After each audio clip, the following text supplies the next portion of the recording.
never been done before. We the people tell the government what to do. It doesn't tell us. We the people are the driver. The government is the car. And we decide where it should go and by what route to do. We the people are free. And I hope we have once again reminded people that man is not free unless government is limited.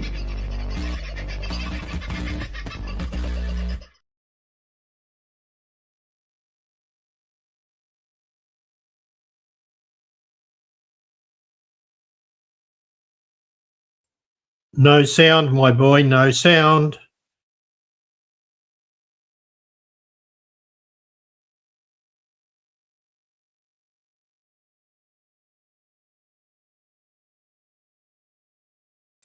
And in the meantime, in the small break that we have, while Carl sorts out his technical issues and works out which microphone is which plugged into what spot, and eventually he will hopefully come back to the stage. So with that, more news from Carl shortly. No, he's disappeared. Okay, hang on, people. I've got to drag the screen to the other spot. There we go. Now I can see you all. How are you, people? Nice to have you here on a Monday night. Carl's just getting himself sorted out technically and finding out what's going on. He's got a pretty interesting show lined up today. So with any luck, we will have some of that information, because a bit of what I saw flashing forward before looked rather interesting. So could be anybody's guess whether or not you're going to hear me.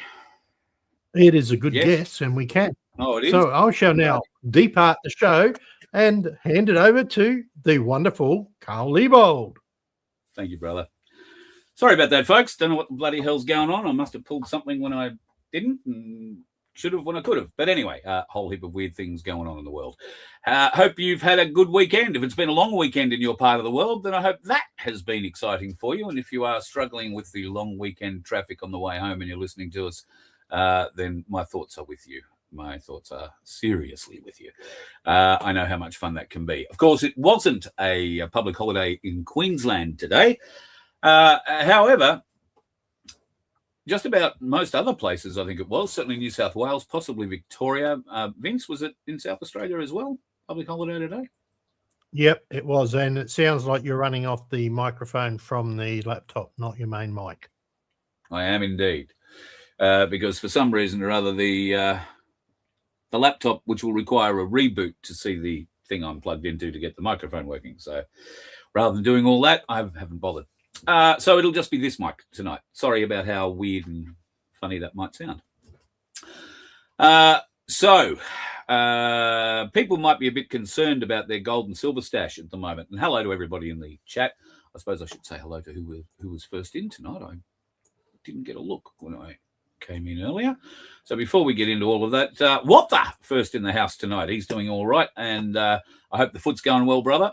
And you must be due for a change. Is it tomorrow for a bandage change? So tomorrow might also be the day, fingers crossed, you get an indication when you can get back on your feet.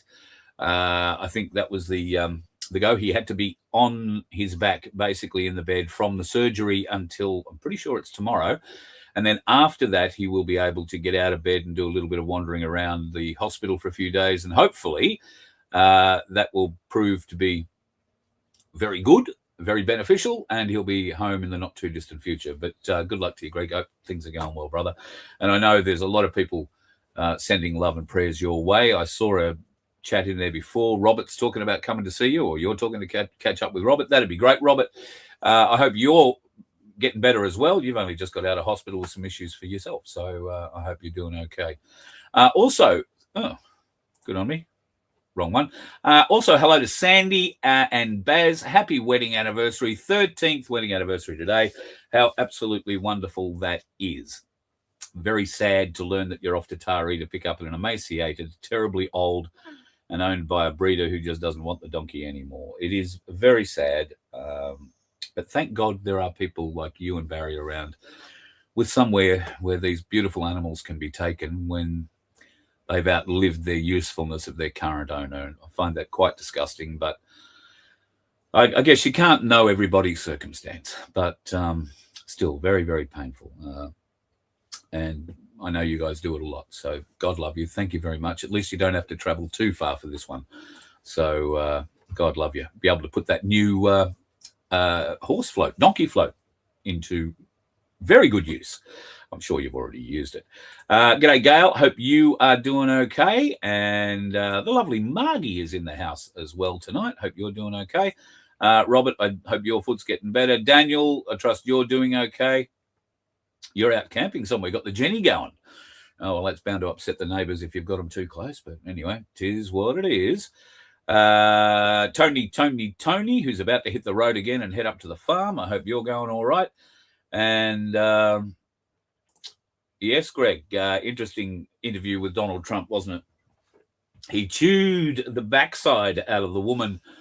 I think she was from NBC, and it was beautifully done. He did not let her get away with anything, I don't think. We only saw the last maybe couple of minutes of that interview, but the interview had actually already run at least an hour, and they were in Iowa or somewhere, not Washington at any rate. They were in some farm shed, and it was belting rain, and obviously a lot of sound issues with rain. It's a white noise. Microphones hate that sort of thing. You can't cut it out.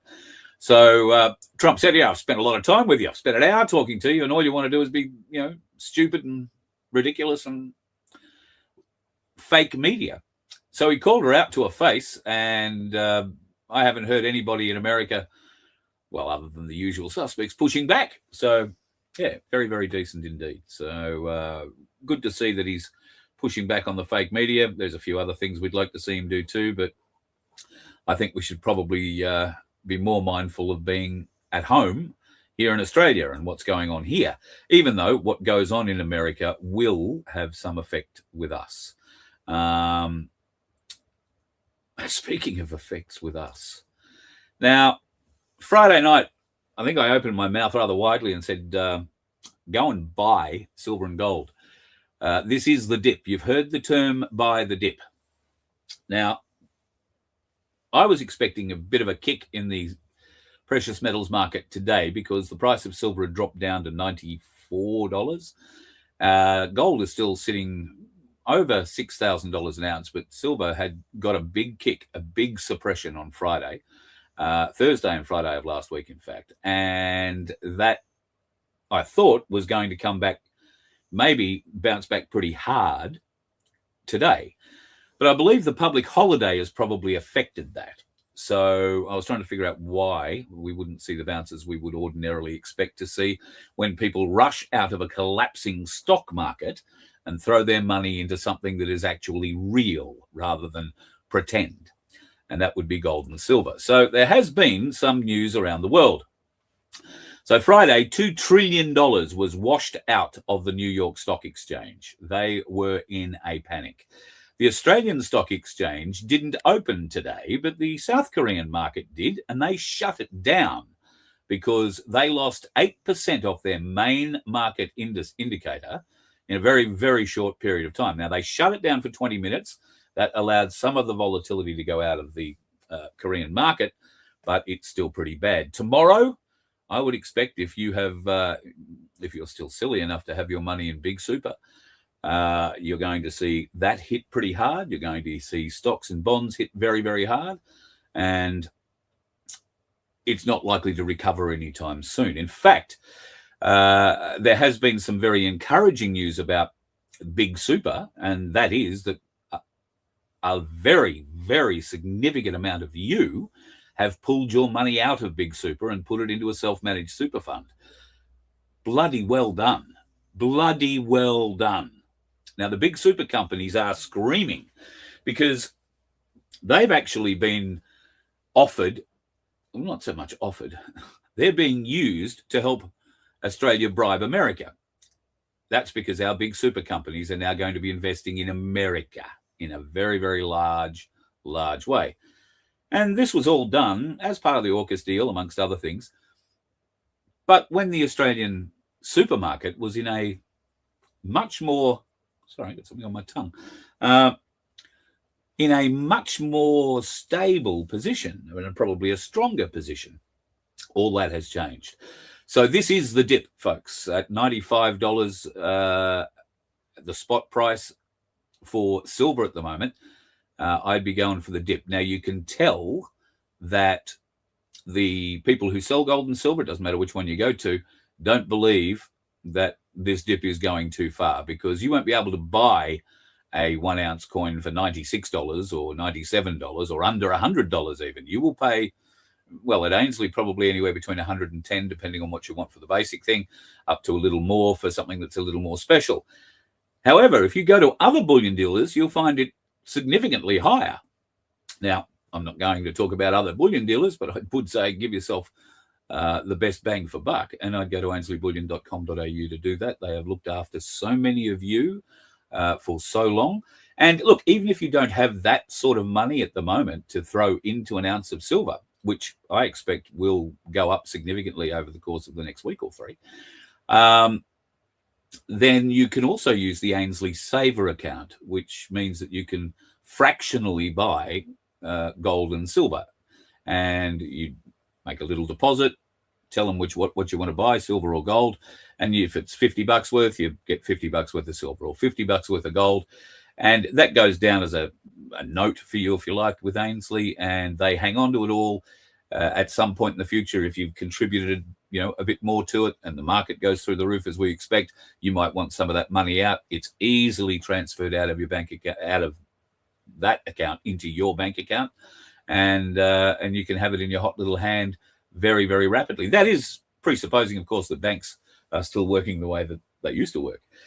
But there is a lot of stories coming out about banks and how they're going to work in the future. So we'll have to wait a little while to see how all that plays out. But go and buy some silver.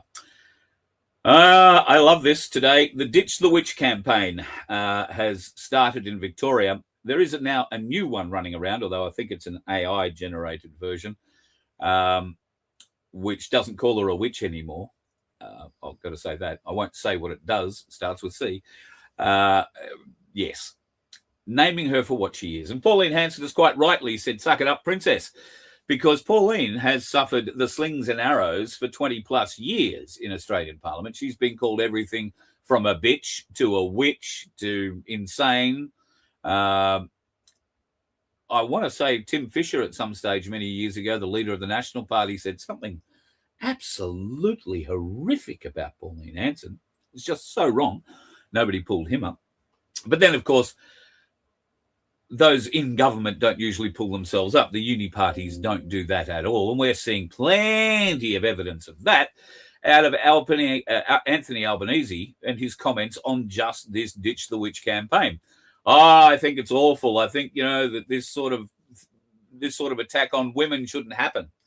That surprised the hell out of me, because I've not heard anybody in the Labor Party actually be able to identify a woman in years. But now apparently we're meant to believe that Jacinta Allen is one. Stretching the bounds of credulity there a little bit, but I don't know. Maybe she is, maybe she's not. Do I really care? No, I'd prefer that she was just not in public office anymore. She has absolutely no credibility, no credential, no nothing. In her time in government, in the policy areas she was part of and in the portfolios that she held, including the minister responsible for delivering the Commonwealth Games to Melbourne, and we all know how that went, all failed. All failed, all botched, all a dog's breakfast. All Jacinta Allen at the top. And somehow they decided to elect her to the top job in Victoria. Well, the whisper is that she is for the chopping block, and the next 2 weeks might see her chopped as leader. She will resign. I can't imagine that she will stay in the parliament. But whether or not she resigns immediately or just waits until the election and just says, I'm not going to run again, so somebody else will have to stand in that seat, I don't think they'd take a by-election earlier. I think it'd be silly for them if they did. But then again, it is the Labor Party we're talking about. The stupidity is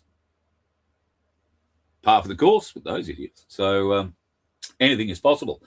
But I think while it's a little humorous that Albanese seems to think that Jacinda Allen's a woman, because nobody in the Labor Party has been able to actually define what a woman is. So how could he say that she's a woman? Not completely, and as I said, I don't know that we're all completely sure she is. So the whole thing is falling apart. Albanese is also being tackled on one of his ministers having a go at Bridget McKenzie, the Nationals senator, who said in Senate estimates last week to one of her questions, "We're going to cut you up. I'm going to cut you up." Now, he came out afterwards and said, he was speaking metaphorically. He wasn't talking about whatever, but it's very aggressive language for one parliamentarian to use to another. Is that really the kind of person that you want representing you? I said last week, because I had a brain fade and spent so much time watching Senate estimates last week. Save your mental health, don't do it. I have not seen people behaving in the manner that they behaved in those Senate estimates committees since high school. It is disgusting the way that these people who are meant to represent us act in that place in Canberra. It is embarrassing. It would be to you and I, but it's not to them. And the lies, the doublespeak, the omission or lying by omission that they employ. And while we're talking about Labor and the associated bureaucrats associated with them right now, this extends back through Liberal history as well. Never forget that Tony Abbott and his mates were all part of getting us to this position. Tony Abbott, Scott Morrison, that thing Malcolm Turnbull, are all responsible in their own way for getting us to this position. They don't take any responsibility for this position. None at all. All they say is, we need more money and we're going to take it off you. Well, we are already the highest taxed nation in the world. In the world. Albanese has just made himself a 47% partner in anything you create. Going forward, where is this right? And why aren't our military, why aren't our police waking up to this criminal issue that is facing us all? The lies and deception that they play out. Well, sadly, I can tell you that from the military's perspective, we're buggered. The Australian military, the leadership of the Australian military hate us. They do not work for the Australian people, and they will work against their own people and tell as many lies and manipulate a situation as hard as they possibly can to aid the government. Now, this is the senior leadership of our military. Disgusting liars. Yep, they're all in the same club, don't 100%. But our senior military are almost worse than liars, because now they've issued a letter to all serving Defence Force personnel regarding what's going on with Ben Roberts-Smith. And while that letter does not make accusations against Ben Roberts-Smith, what it does do is suggest to members of the ADF that if they have questions, because there has been a lot of angst raised in both the community, in veterans circles, about what's going on with Ben Roberts-Smith, this note being sent to all ADF personnel says, you really should go and read the 2 books that Chris Masters has written about what happened in Afghanistan. And you better go and read, while you're at it, the book that Nick McKenzie wrote. Now, Chris Masters and Nick McKenzie are the 2 assholes that have conflated, bullshitted, lied, and coerced people, paid, hush money to people to get Ben Roberts-Smith. And the heads of the Australian Defence Force are advising all ADF members to read the propaganda put out by the 2 bastards who are responsible for this, in great part. The journalists responsible. They're not responsible for all of it, but they're certainly very, very wrong. If you are a current serving Australian Defence Force member and you are not aware of the ins and outs of the Ben Roberts-Smith case, I urge you very strongly to go and have a look at Sam Bamford's 2 Worlds Collide podcast. He had one of the 2 Commando boys on with him a bit over a month ago now. And that particular podcast went into great detail, including rules of engagement, including line of command and where the orders come from, and the actions taken by Ben and others in the field. And they speak specifically about Ben Roberts-Smith's case. They will tell you the side that the Australian Defence Force don't want the ADF personnel to know, because they don't want the Australian Defence Force personnel rising up against the leadership, thinking that that leadership will come and screw them, because they will, have no doubt. The gutless, weak administrators that we have in uniform heading the Australian Defence Force have lost the plot. I don't think they've lost the plot. They have been sucked into the club. They have been anointed. They've been given their little sword and apron, and they are doing the bidding of their masters, which certainly isn't the Australian people. And that's what it should be. If you have a son or daughter, a husband or wife in the Australian Defence Forces, I urge you to speak to them. I urge you to show them that podcast from Sam's 2 Worlds Collide. I can't remember the name of the guy he spoke to, but he was from 2 Commando. And you will learn exactly what happened. No embellishment, all truth, and the rules of engagement, ROE 429 Alpha, is a very significant little piece of paper.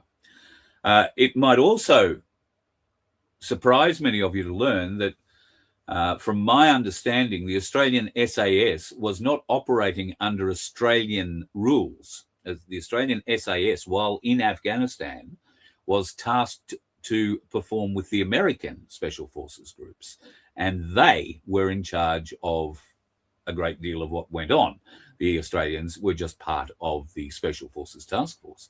So this makes another layer of shittery on Ben Roberts-Smith here, that the Australian government now want to go back over and have a look at what the Americans told him to do, and he went and did, under ROE 429 Alpha, which was written by Angus Campbell, who at the time was the head of the Australian Defence Force. Ben Roberts-Smith is currently out on bail. He is waiting for his chance and his day in court. There are a lot of people, I've spoken to a number of people today, who think that Ben Roberts-Smith will be coming into politics.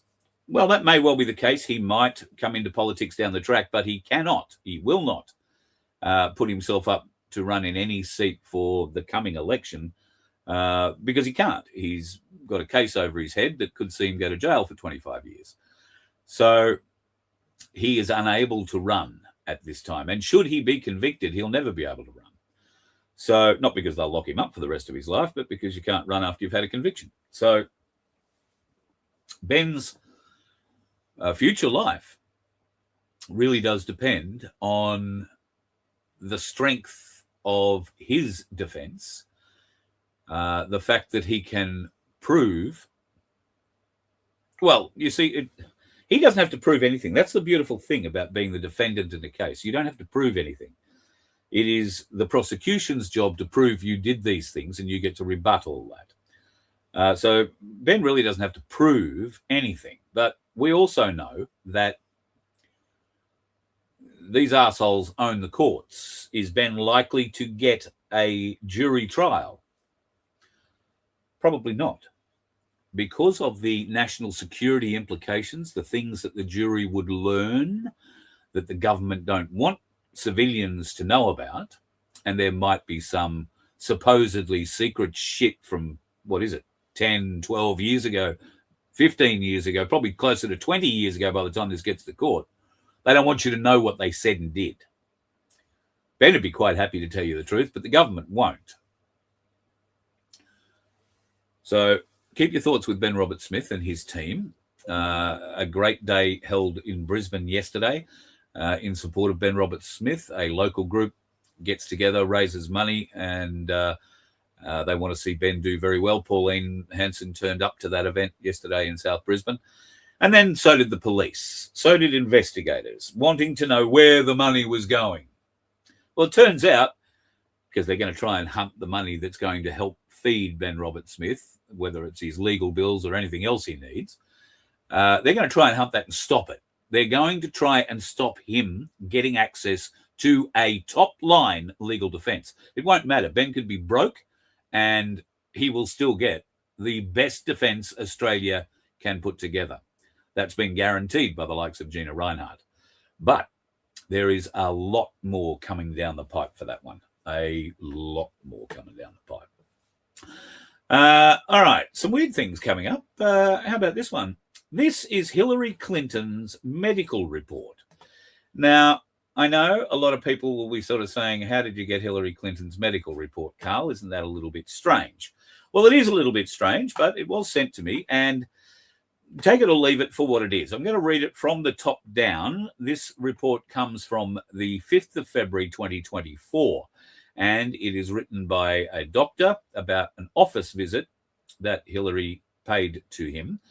The present complaint: blacking out for short periods of time, uncontrollable twitching, memory loss, and fatigue. Now, I'm sure you remember when Hilary was conniptionizing. She was having a very hard time with stage work. She'd stand, she'd shake, she'd stare.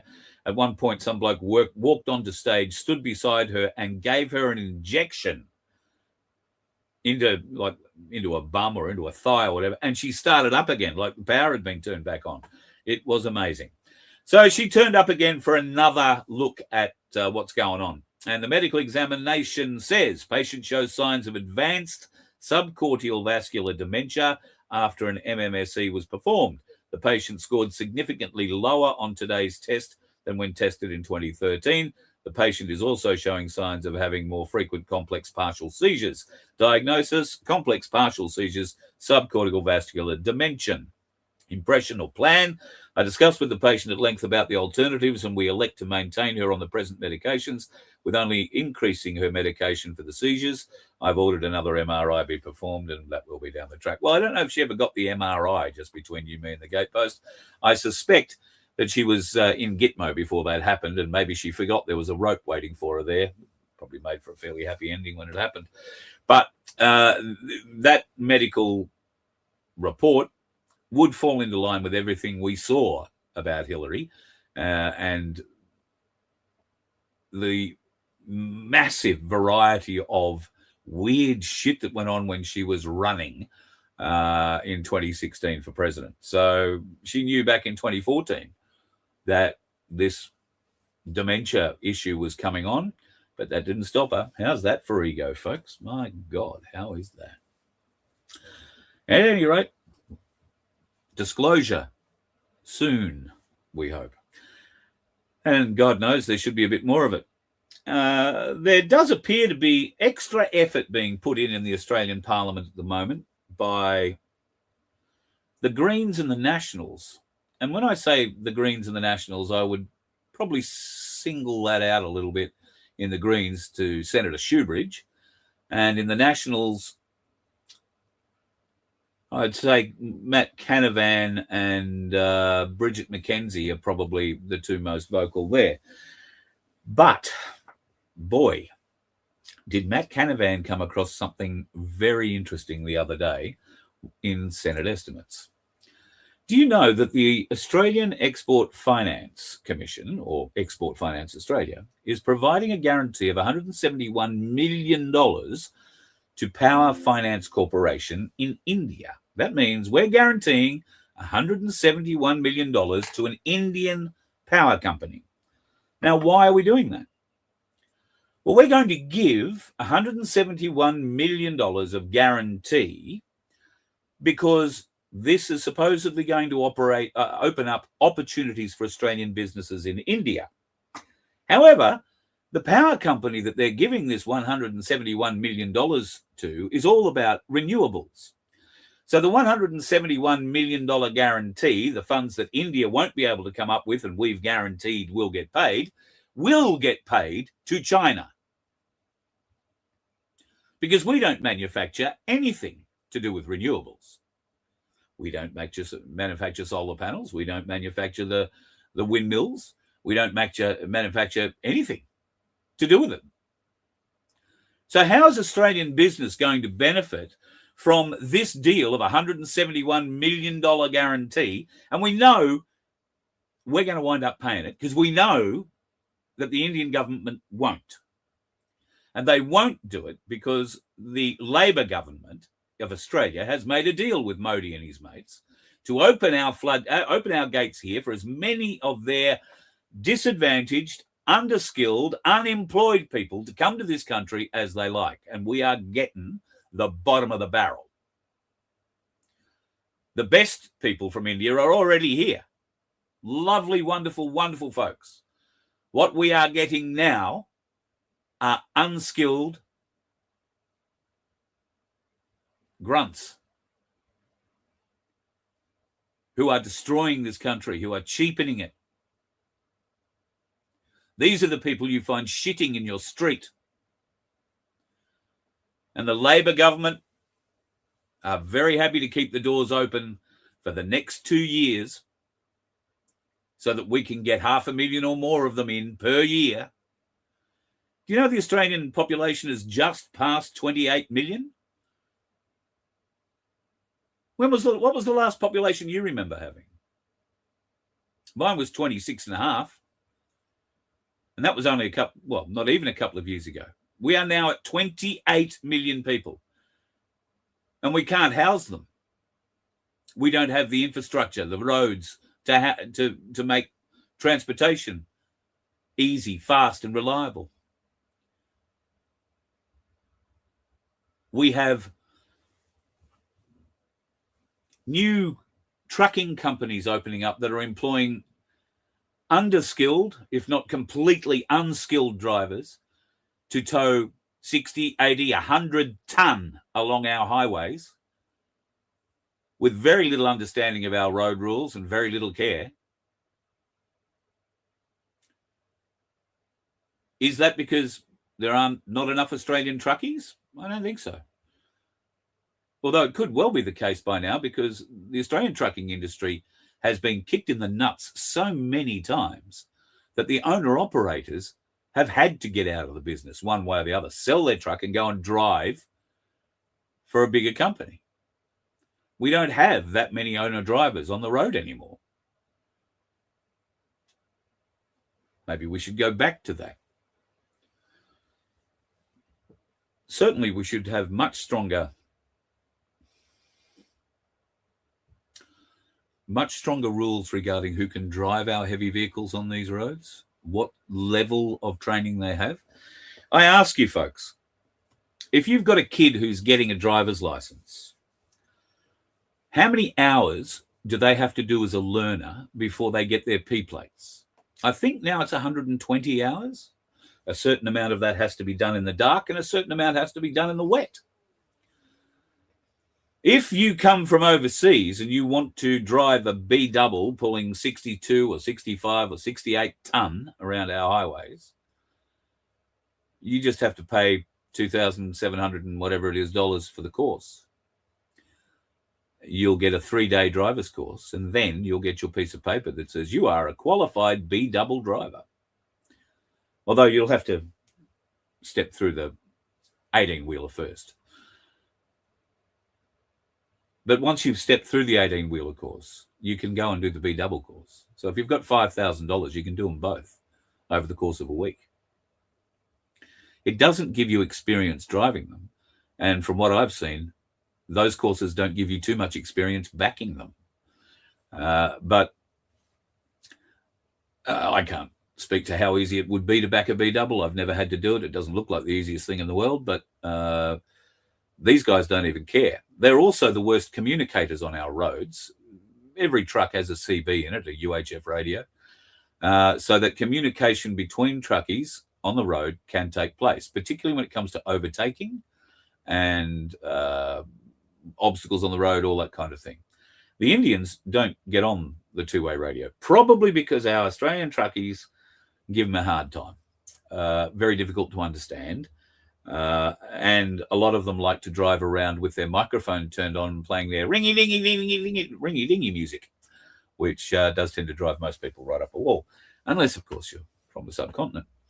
But that has to change, folks. What is happening here in our transport industry? Australians are being pushed aside. The companies are closing down. It's almost impossible to, well, I don't think there's too many people who would be starting a trucking company in this country these days. I think that is almost impossible. But what we're doing, though, to help make sure that the Indians are doing okay, is we're going to help guarantee that they get solar power over there. Woo! $171 million guarantee. We're going to wind up paying that. Have no friggin' doubt. Queensland. Now, this is probably the same story with different figures all over the country, but Queensland hospitals have a bit to answer for. Now, I don't know who the doctors are or the nurses or the administrators, but somebody has some splaining to do. 1,049 successful negligence claims against Queensland Health and $396 million worth of payout. That's $396 million worth of your money, Queensland, and I guess Australia, because we get a bit of funding from the feds as well. And they did all that in less than 6 years. What's it looking like in your state, do you think? The wastage, state and federal is worse, is staggering. There is a new convert to our side of the fence. His name is Dave Hughes. He's a comedian out of Melbourne, which you may or may not know him. But all of a sudden, Dave Hughes has decided he's had enough. Somebody must have reached into his multimillionaire pocket and tried to tap him for something, because he's as tight as the proverbial fish's ass. He doesn't like his pockets being tapped by the government. And now he's decided he doesn't like your pockets being tapped by the government. Good luck to him. He's got 1 million+ viewers and all that kind of stuff. So he's putting the message out, and he's shit canning the political party that he has voted for all his life. All his life. All I hope is that Dave Hughes keeps it up. All right? Maintain the rage, Dave. Dig deeper. Find the other bullshit that the people you voted into government or helped vote into government are doing. I've mentioned a few of them already in this show. Get on and start kicking their balls about that too, Dave. And great to have you on the team eventually. It's all good. Better late than never, hey? I would say that. I'm babysitting 2 dogs at the moment. One of them's crying here. Here is something that I found a little bit interesting. This comes out of the UK, and it has to do with the immigration and whatnot that is going on over there at the moment, the problems that it's caused. Girls locked in dog cages, girls raped by dogs, girls passed around as rape toys at Eid celebrations, and anyone involved needs to hang. Couldn't agree more. Now, there is a lot going on in the UK about these Muslim groups at the moment and the squads that are moving through various areas of the UK and taking control of those areas. They are not being hassled by the police. In fact, they are not being looked at by police at all. And let's be honest, the police in the UK have pretty much shit in their own nest. Stop that dog. Have pretty much, crapped in their own nest because of what's gone on with young Henry Novak. And the crap that is happening with the excuses from government for what happened there. The police in the UK are now actively trying to besmirch Henry's name by telling lies about what actually happened. They are ignoring the fact that their officers did not check him for stab wounds. All they did was drag him out, lock him up in cuffs and tell him he wasn't stabbed. But how would they know? They didn't check. They didn't bother starting to check until he went unconscious. And somebody said, oh, maybe we should call an ambulance. So they called an ambulance, but by the time the ambulance got there, poor old Henry was dead. So it's a... I would like to be a UK copper at the moment because any cachet you had built with the UK public is now gone. The protection racket that you are running for the Muslims who are overtaking the UK at the moment is both disgusting and alarming. And the British people, the Irish people, the Welsh people and the Scottish people have had enough. And you will see the Irish probably standing at the front of the queue waiting for the fight sooner rather than later. So keep an eye out on what's going to go on there. I think you're going to see the UK start to kick back very, very strongly in the near future. And what was this young bloke stabbed with? Well, he was stabbed with a Sikh ceremonial knife. Now, these are legal and able to be carried in the UK. They are also legal and able to be carried in Australia. And in fact, it is a Sikh man's absolute right to carry a knife. Now, apparently these knives are meant to be blunt. They're ceremonial in nature. They shouldn't be able to cut anything. But who checks? Do the police pull over every bloke in a turban and say, show us your knife? No, they don't. I'm considering putting a turban on and carrying a knife. I mean, okay, I'll admit I'll be the first Aboriginal Indian, but because obviously I'm a First Nations person as well. So it's going to prove to be an interesting conundrum should I ever have to walk into Centrelink. But I think we should all be doing shit like that. Put on a turban and carry a friggin' knife. In Melbourne on Saturday night at Flinders Street Station, there were what looked to be a dozen youths fighting. Two of them pulled out machetes. Where were the police? There were plenty of police around Flinders Street Station. Every time I've ever been there, there were plenty of police there, including one who killed a bloke by running up behind him, picking him up and throwing him headfirst onto the ground during COVID. Plenty of cops. But we get these little shits running around with machetes. No cops. And if there was a cop there, what would they have done? You can stop all the machete bullshit in Melbourne with one cop and one gun. You shoot the bastard wielding the machete. Bang! I don't care how old he is. Bang! And that becomes the policy. You wield a machete, you cop a bullet. Victoria is now the most unsafe state in Australia to live in. Thank you, Dan Andrews. Thank you, Jacinda Allen. Thank you, successive Labor and Liberal federal governments. 28 million people now, folks, and 1 million of them are just fucking murderers. Wastes of space. People who've come here to take advantage of us. It has to end. Will Pauline Hanson make that end? Increasingly, many people believe so. And while there are so many others in our movement running around saying, you can't vote, you can't vote, you can't do this, all we've got to do is do nothing. Don't pay your bills, don't do this, don't turn up for this, don't turn up for the other. And I agree. If we all could do that, the government would end tomorrow. But it's a pipe dream. We don't have the majority of the new 28 million people coming into this country. And Labor are importing 500,000 non-believers a year or more into this country at the moment to bolster the fact that we're going to have to keep trying to educate more and more and more and more people who are brainwashed beyond all recognition. And unfortunately, those that are brainwashed beyond all recognition are never, ever going to come to our side. Ever. Because they're brainwashed. They believe it all. And they will fight us to the death over it.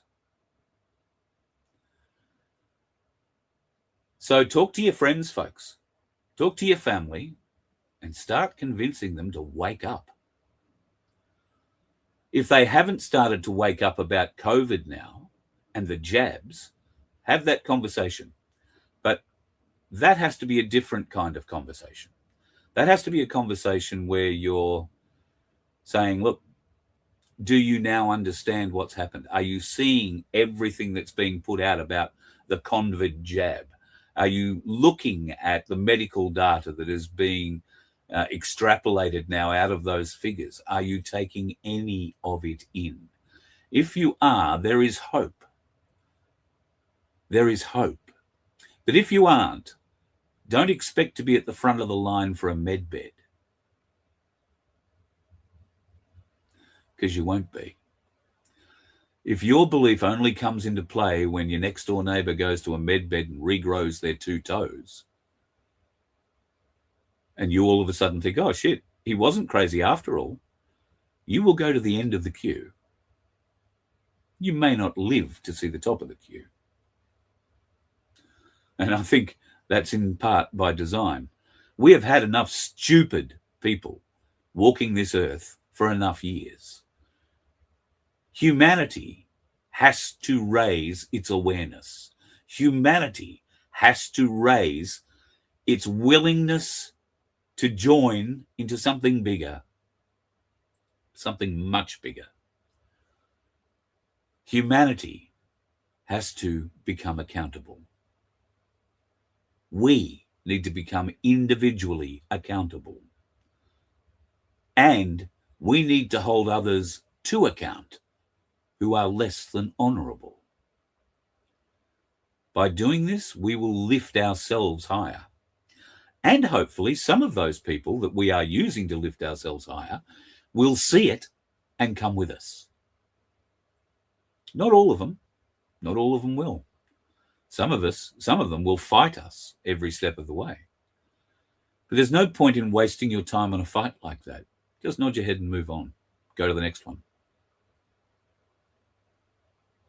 There is so much we need to be accountable for in our lives that at the moment we don't think about or we actively lie about for a variety of reasons.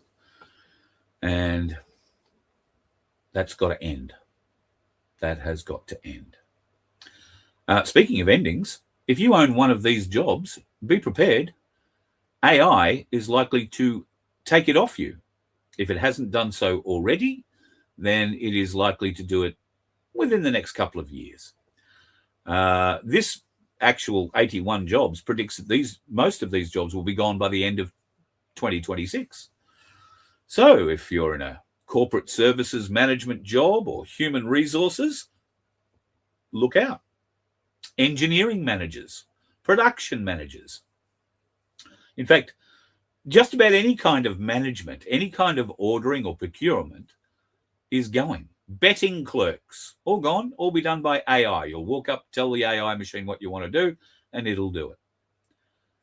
Mail sorters, which are mostly gone now anyway, certainly in Queensland. There's a mail sorting centre in one of the suburbs of Brisbane that I think it was $15 or $20 million to build, and nothing touches a human hand. as it passes through. It all gets sorted quite easily. But if you are in those sorts of jobs, I would be looking, if I were you, for new forms of employment. You're going to need it.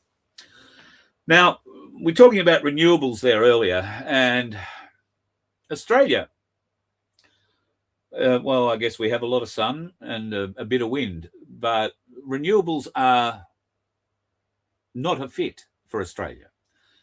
Not when you've got to blow the tops off our mountains and destroy our countryside with these absolutely abhorrent windmills, and good farming land is bought by bad Chinese solar farms, and all of that good growing land all of a sudden gets covered in solar panels, as is evidenced down near Glenrowan in Victoria and many other places around Australia. So that got me thinking. Geothermal is an energy source that is used in a number of countries around the world. Now, yes, geothermal usually relates and works much better in volcanic areas, hotspots that are pretty close to the mantle, if you like. But Australia, it has been discovered, has some very, very, very significant abilities to generate heat from what is below the surface of our ground. And a map has been generated of this. Now, the red spots that you see there are areas of heat that exceed 300 degrees Celsius. Now, these areas are quite deep. They're 5-6 kilometers down. But that field that you can see there that is crossing Queensland, New South Wales, South Australia, and just the bottom tip of the Northern Territory, that little, I was going to say, but that particular area there, if geothermal technology were employed and they drilled a hole down to it, the heat that would be generated or would come out of there could be put into turbines, could generate enough electricity to power our nation for the next 26,000 years. 26,000 years.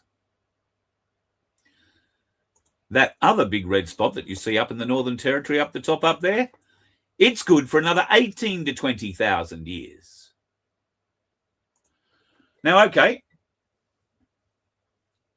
you're going to have to build some generation plants somewhere. You've got to get that heat out, get it into a turbine that spins and starts generating electricity. But it is constant. It is reliable.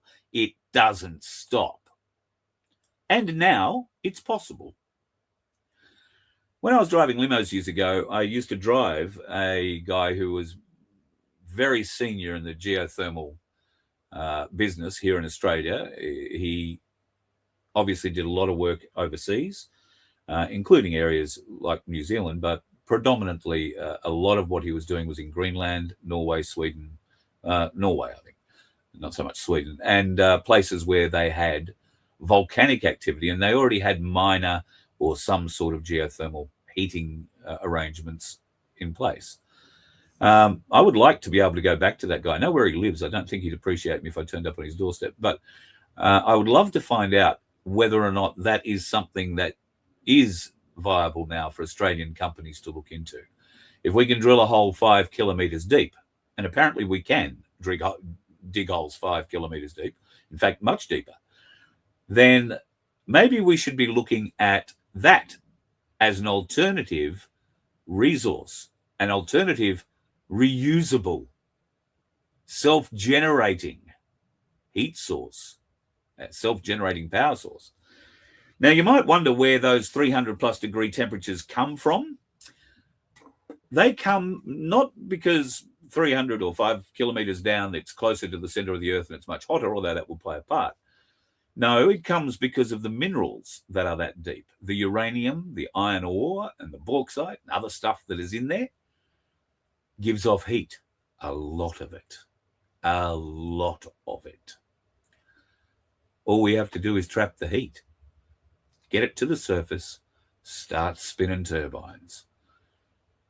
And then those transmission lines, I guess they're still going to have to go out somewhere, aren't they? But the thing about it is that the current transmission lines are already in place, and we could just hook up to them. All work beautifully. Well, remain to be seen whether or not the Australian government actually wants to go and do anything like that. I have my doubts. They're absolute fools, and I consider that we're probably going to have more issues than not in that regard in the not too distant future. Who knows? One of these people we're importing from overseas might be able to come and supply us an answer, do you think? I really don't know. It's getting time where I'm going to shoot off. Before I go tonight, I want to let you know that tomorrow morning, fingers crossed, I believe, Life, the Universe and everything being right in my phone, I'll be catching up with the Patriot Street Fighter. Now, Scott McKay, his name is, and I'm going to be doing that at 5 o'clock tomorrow morning, live, if you want to get up real early. If not, it'll be there after you have breakfast, unless I've screwed up the dates and the times. But and there's half a chance I've done that, I'll be honest. But I've sent Scott an email today, and I haven't received, I don't think, a reply yet. No. So I would expect that at sometime around 5 o'clock tomorrow morning, there's half a chance I'm going to go live with the US Patriot Street Fighter, Scotty McKay. So looking forward to catching up with him and seeing what there is coming out of America that will keep us interested. I'm also going to close tonight with the next part of the For Your Consideration series. Now, I said we were going to release one at a time and have a conversation about it, move on. But it's become quite apparent I'm probably going to have to release a few bits before we can have the conversation.